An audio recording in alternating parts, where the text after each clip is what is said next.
പെണ്ണോന്നറിയാൻ അച്ഛനിങ്ങനെ ടോർച്ചടിച്ചു നോക്കുമ്പം ആരാണ് നായിന്റെ മോനെ കണ്ട് ടോർച്ചടിക്കുന്നു ഉള്ളെന്ന് ചോദിക്കുക ഈ ചെക്ക്.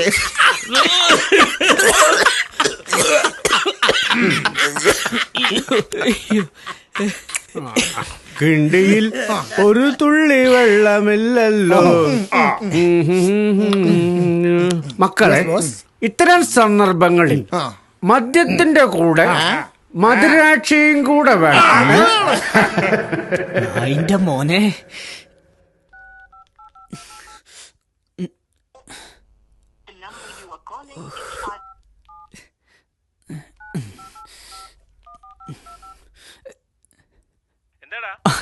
ചിത്രേട്ടാ, നിങ്ങൾ സത്യം പറയണം. ഞാൻ നമ്മളെ പരിപാടിക്ക് ഞാൻ നാളിനടിച്ച് ഓഫായി പോയപ്പോ യതിയേട്ടന്റെ ചെറ്റത്തരത്തിൽ നിങ്ങളും കൂടിനോ? എന്താ സുധിയ? എന്റെ ബെഡ്റൂമിന് ഏതോ തടിച്ചി പെണ്ണിന്റെ അഴിച്ചിട്ട പഴയ ഷഡ്ഡി കിട്ടീന് സുമിക്ക്. ആർതാണത്? അതിനെയാണ് ഞാൻ ചോദിക്കുന്നത്. എടാ, യതിയേട്ടൻ വെള്ളച്ചന്ത പറഞ്ഞാരിച്ച് അയാളങ്ങനത്തെ ചെറ്റത്തരൊന്നും ചെയ്യുന്ന എനിക്ക് തോന്നില്ല. നീ സോഫയിൽ കിടന്നുറങ്ങിയപ്പോ പിന്നെ ഞങ്ങളൊക്കെ എഴുന്നേറ്റ് മേശയൊക്കെ വൃത്തിയാക്കി ഏറ്റവും അവസാനം പോയത് ഞാനാ.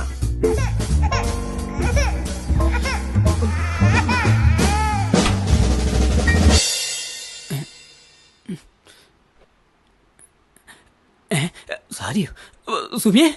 മോളെ മോളെ, നീ വേണ്ടാത്തൊന്ന് കാണിക്കല്ലേ. അയ്യടാ, വേണ്ടാത്തത് കാണിക്കരുതെന്ന്. വേണ്ടാത്ത ആരെ കാണിച്ചേ?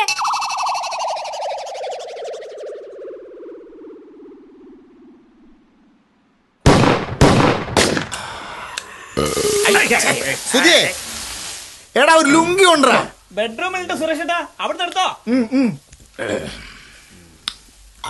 നോക്കണേ.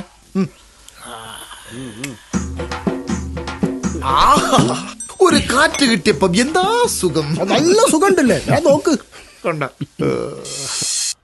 കിട്ടി കിട്ടി കിട്ടി. ഇത് സുരേഷ് ഏട്ടൻ പറ്റിച്ച പണിയാ. സുമി സുമി, വാതിൽ തുറക്ക്.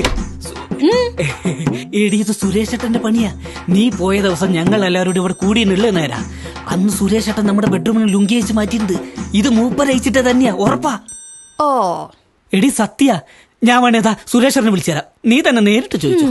വേണ്ട സുധിയേട്ടാ, സ്ക്രിപ്റ്റ് ഉണ്ടാക്കുമ്പോ കുറച്ചുകൂടി ശ്രദ്ധിക്കുന്നത് നല്ലതാ. മൂപ്പരിപ്പോ പെണ്ണുങ്ങളുടെ ഷഡ്ഡിയാണല്ലോ ഇടാറ്.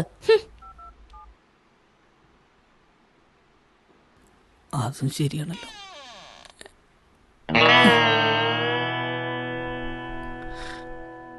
കളക്ടർ ക്ഷണിക്കുന്ന കാര്യം ഹസ്ബൻഡിനോട് ഞാൻ പറഞ്ഞോളാം. അവര് ഫ്രണ്ട്സാ. വേണ്ട വേണ്ട, ഓർഫനേജിലേക്ക്